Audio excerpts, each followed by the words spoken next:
కాకినాడ జిల్లాలో సామర్లకోట ప్రభుత్వ జూనియర్ కళాశాలలో డొక్కా సీతమ్మ మధ్యాహ్న భోజన పథకాన్ని ఎమ్మెల్యే నిమ్మకాయల చినరాజప్ప ప్రారంభించారు. ఈ కార్యక్రమంలో జిల్లా కలెక్టర్ సగిలి షణ్మోహన్, చైర్మన్ తుమ్మల రామస్వామి పాల్గొన్నారు. ఈ సందర్భంగా కలెక్టర్ సగిలి షణ్మోహన్ విద్యార్థులకు మాస్ వార్నింగ్ ఇచ్చారు. కళాశాలలో గంజాయి ఉన్నట్లు ఆరోపణలు రావడం సిగ్గుచేటు అని ఆగ్రహాన్ని వ్యక్తం చేశారు. కేవలం చదువు కోసం మాత్రమే కళాశాలకు రావాల్సిందిగా విద్యార్థులకు సూచించారు. అసాంఘిక కార్యకలాపాలలో విద్యార్థుల ప్రమేయం ఉంటే కఠినమైన చర్యలు తీసుకుంటామని కలెక్టర్ సగిలి షణ్మోహన్ హెచ్చరించారు.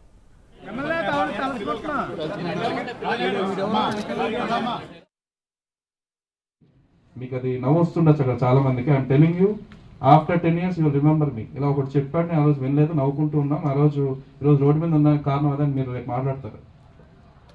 బాబు మీకే చెప్తున్నాను, నవ్వుకుంటున్నారు కదా. టెలింగ్ యూ 10 years తర్వాత you will remember this word. నేను ఆ రోజు వాడు ఎవరో చెప్పాడు, నేను వినలేదు, ఇలా పనికి రాకుండా తయారైపోయింది, మా అమ్మ నాకు భారంగా తయారైనా అని మీరు ఆ రోజు చెప్తారు. ఆ రోజు రాసి పెట్టుకోండి. వాళ్ళు చాలా మంది ఇక్కడ అదే మాట మాట్లాడతారు. మీకు ఈరోజు నేను చెప్తుంది బాధగా అనిపించవచ్చు, కానీ ఒకసారి రిజల్ట్స్ చూస్తే రేపు వీళ్ళు ఏమవుతారని చూస్తే అప్పుడు అనిపిస్తుంది, అదే వీళ్ళు ఉండే ప్లేస్లో ఇంకా దేనికి పని కాకుండా ఒక గ్రూప్ తిరుగుతుంటారు కదా, దాంట్లో చాలా మంది మీరు ఇక్కడ కనపడతారని తెలుస్తుంది. సో దయచేసి చెప్పేది ఇంపార్టెంట్, వినండి.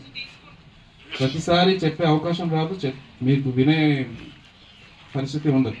సో ఇలా రకరకాల కార్యక్రమాలు పెట్టిన తర్వాత కూడా రిజల్ట్స్ అవుతుంది. ఇందాక హనబుల్ ఎమ్మెల్యే గారు అన్నట్లు, సో చదువుకునే ఇంట్రెస్ట్ ఉంటే చదువుకోవాలి, లేదంటే ఇక దేనికి ఉపయోగపడకుండా ఉండేట్లయితే పక్కన వాళ్ళు చెడగొట్టకుండా టీసీలు ఇచ్చి పంపించడం జరుగుతుంది. First point. రెండోది, డ్రగ్స్ కానీ ఇలాంటివి ఏదన్నా మా దృష్టికి వస్తే ఆ పిల్లోడి ఫ్యూచర్ పాడైపోతుంది, వాళ్ళ పేరెంట్స్కి నథింగ్. ఎట్టి పరిస్థితుల్లో నాన్ బెయిల్. అక్కడికి వెళ్ళాలి.